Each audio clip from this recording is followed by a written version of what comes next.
Assalaamu calaykum asxaabta waa in salaamay kusoo dhawaada mar kale channelkayga Shucayb Yare. Casharka maanta waxaan ku baranaynaa sidee Facebook qof blog loo saaraa. Facebook waxaa laga yaabaa inuu qofku dhibo aadna aad go'aansato inaad blog iska saarto qofkaas. Marka sidee u saaree blogga? Marka hore waxaad u baahan tahay Facebook-gaaga inaad soo kacsato. Kadibna aad raadido qofka ku dhibay oo aad rabto inaad blogga saarto.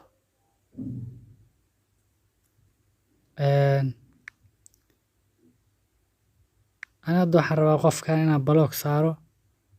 Qofkan aan rabaa inaan ku tijaabiyo blog saaran rabaa. Marka meeshan yartaada waxaad ku dhufaysaa saddexda dhibic aad ku dhufanaysaa. Kadibna blog aad ku dhufanaysaa blog meeshan ku qoran tahay. Kadibna meeshan page-kan ku soo saara oo blog asagana ay ku sii qoran tahay.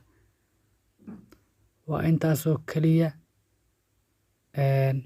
Qofkii marka blog hadda saartay lama hadli kartid asagana kulama soo hadli karo. Haddaad u baahato inaad blogga ka qaado qofkana casharka midka ka hooseeya aad ka helaysaa. Waad ku mahadsantahay daawashada video aad daawatay.